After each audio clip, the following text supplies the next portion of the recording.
Let's talk about the Canadian Amazon Rewards Mastercard. So when retail stores offers a credit card, it's usually a hit or miss. For example, the Canadian Tire Mastercards, they're awesome. In fact, they're some of the best credit cards in Canada because you can pay utilities and property taxes with them and get rewarded. And the PC Mastercards are decent, especially if you're in the PC Optimum Points ecosystem. Now, the Walmart Mastercards, I mean, they did improve slightly a couple months ago, but I still wouldn't consider the Walmart Mastercards good. Now, I get it, Amazon doesn't have physical store locations, but all things considered, they are a retailer. So in this video, let's review the Amazon.ca Rewards Mastercard and see if it's any good. So, as usual, we're starting off with the sign-up bonus. Now, Amazon is offering 5% rewards for the first 6 months on Amazon, Whole Foods, grocery stores, and restaurant purchases. And that's up to $3,000 in eligible purchases, so $60 in value. For a free card, that's okay, but it's 5% back for the first 6 months on specific categories. I mean, most other credit cards allow you to qualify for the sign-up bonus by spending in all categories. And plus, if you're already a Prime member, you already have 2.5% return when purchasing at Amazon or Whole Foods. So this card's sign-up bonus is really just an extra 2.5% on specific categories, so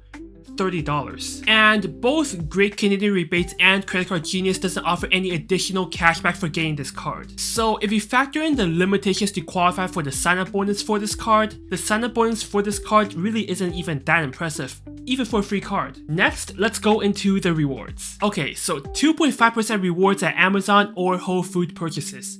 Only if you're a Prime member. So essentially, you have to be a Prime member to get boosted rates for this credit card. And Prime membership in Canada is like what?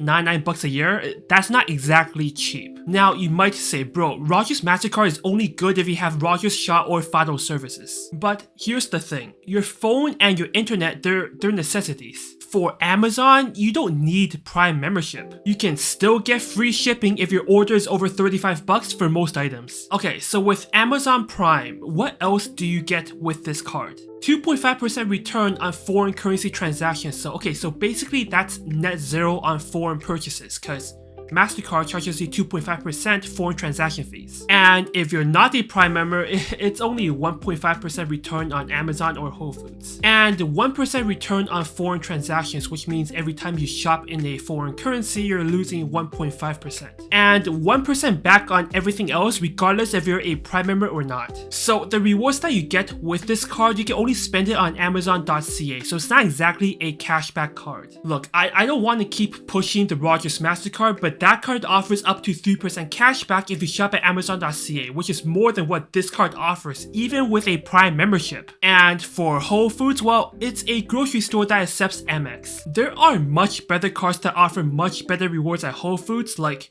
the Kobo card, or if you want a MasterCard, the MBNA Rewards World Elite MasterCard. So for rewards, I'm not at all impressed with this card. So next, let's go into the insurance, which is pretty standard for a free credit card. The card offers 2 insurance coverages, purchase protection, and 1-year extended warranty. And next, let's go into the perks of this card. Now, you do get some savings when you rent a car from Avis or Budget. They're claiming 10% off on the base rates in Canada and the US and 5% off internationally. So I guess if you rent a car when you travel, this might help. And the MBNA payment plan, which is essentially where you can break down your larger purchases into a monthly payment for a fee. Honestly, the fees aren't that bad. I think it's on par with mortgage interest rates right now, especially the 18 months payment plan. But if you need to break down your larger purchases into monthly payments, you probably shouldn't even be making that purchase to begin with. Because obviously you couldn't afford it. This is where people start to accumulate credit card debt and get themselves into financial mess. The only things that you should really get a loan for are for housing, a mortgage, or a car loan. But even then, I don't even believe that car loans are a smart idea. Because cars are depreciating assets. Okay, time to grade this card. Starting off with the rewards. Honestly, I'm pretty disappointed. Everything that this card does,